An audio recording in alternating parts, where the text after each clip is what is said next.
पर यह रब्बी इम्तिहान भी सी। और हज़रत यकूब अलैहिस्सलाम जानते सन कि मकाम वालियां नूं आजमाया जाता है।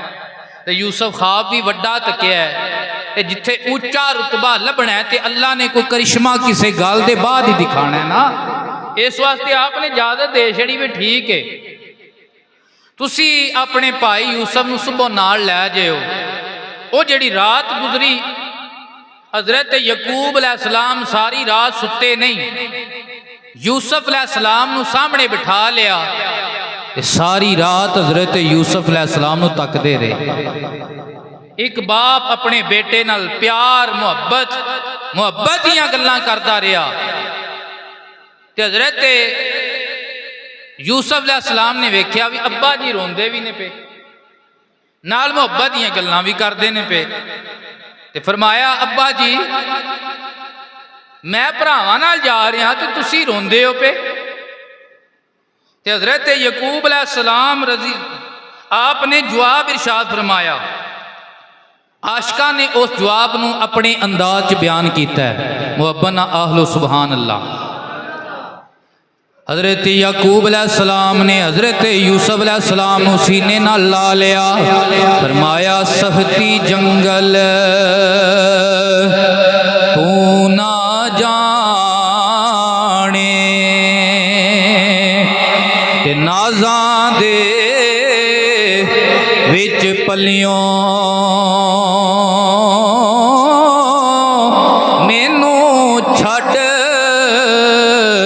इकल्ला यूसुफ ते तू दूर टुर चलियो। हज़रत याकूब अलैहिस्सलाम ते यूसुफ अलैहिस्सलाम सारी रात बैठे रहे ने। सुबह का टाइम होया, हज़रत यकूब अलैहिस्सलाम दे कोल अपने दादा जान हज़रत इब्राहीम अलैहिस्सलाम दी एक कमीज मुबारक आई।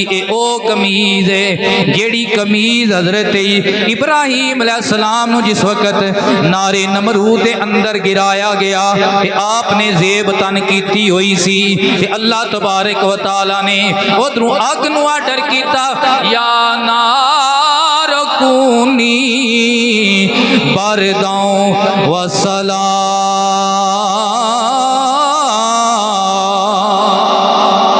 ऐ मेरी अग तेरा कम साड़ना है, पर अज तेरे अंदर मेरा हलील आ रहा है, नबियां दा दादा आ रहा है, जद्दुल अंबिया आ रहा है, मेरा इब्राहीम आ रहा है।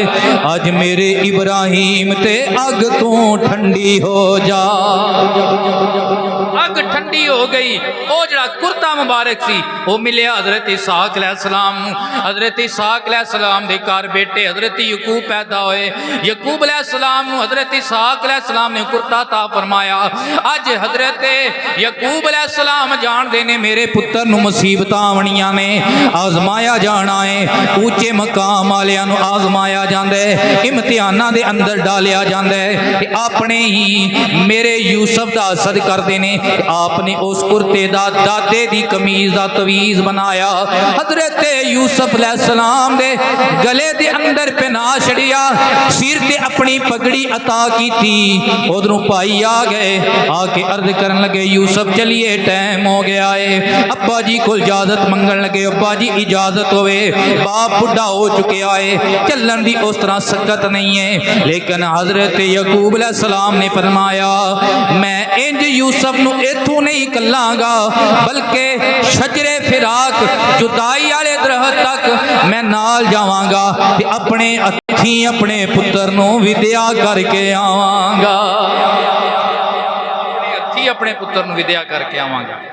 ओ शजरे फिराक ते बाप और 11 बेटे 10 भरा दूसरियां दोवां मावां विचों ने, और एक हज़रत यूसुफ अलैहिस्सलाम ने नाल बुढ़ा बाप है शजरे फिराक ते आ गए। उथों जिस वक्त इजाजत दी हज़रत यकूब अलैहिस्सलाम ने यूसुफ अलैहिस्सलाम इजाजत अनायत फरमाई। ਤੇ ਭਰਾਵਾਂ ਨੇ ਹਜ਼ਰਤ ਯੂਸਫ अलैहिस्सलाम ਨੂੰ ਮੋਢਿਆਂ ਤੇ ਚੁੱਕ ਲਿਆ, ਪਿਆਰ ਕਰਨ ਲਗੇ, ਮੁਹੱਬਤ ਕਰਨ ਲਗੇ, ਤਾਂ ਕਿ ਅੱਬਾ ਜੀ ਨੂੰ ਪਤਾ ਲਗੇ ਕਿ ਭਰਾ ਯੂਸਫ ਨਾਲ ਬੜਾ ਪਿਆਰ ਕਰਦੇ ਨੇ। ਇਹ ਮਹਿਸੂਸ ਹੋ ਜਾਏ ਕਿ ਭਰਾ ਅਸਦ ਨਹੀਂ ਕਰਦੇ, ਯੂਸਫ ਨਾਲ ਬੜਾ ਪਿਆਰ ਕਰਦੇ ਨੇ। ਲੇਕਿਨ हज़रत ਯਕੂਬ अलैहिस्सलाम ने फिर धीमे लहजे नाल हज़रत यूसुफ अलैहिस्सलाम ਨੂੰ आवाज मारिया, फरमाया पुत्र यूसुफ। बाकी भी 10 आए लेकिन आवाज यूसुफ ਨੂੰ मारिया है, क्यों? यूसुफ ना प्यार ज्यादा है। एक ते अल्लाह दा नबी है, दूसरी वजह है कि यूसुफ दी मां दुनिया तो चली जा चुकी है, तीसरी वजह है यूसुफ दा किरदार इतना प्यारा है, यूसुफ दा अपने बाप दे नाल इखलाक ऐसा है, ऐसा बाप दा नन्ही उम्र दे विच खिदमत गुजारे कि हज़रत यकूब अलैहिस्सलाम नूं बाकी बेटियां नालों ज्यादा यूसुफ अलैहिस्सलाम नाल बड़ा प्यार है। यकूब अलैहिस्सलाम ने फरमाया पुत्र चलना है भरावां दे नाल, देर ना करी जल्दी आ जाई, देर ना करी जल्दी आ जाई। अखियां विचों आंसू जारी ने। बाप बुढ़ा बाप 11 पुत्रां नूं विद्या पिया करदा है, लेकिन यूसुफ दी वजह तो अखियां विच आंसू जारी ने, अखियां विच आंसू दी जड़ी लगी हुई है। हज़रत यकूब अलैहिस्सलाम आप उथों जिस वक्त ओले हो गए, उन्हां भरावां जिन्हां ने मोंढियां ते चुकिया आया, उन्हां ने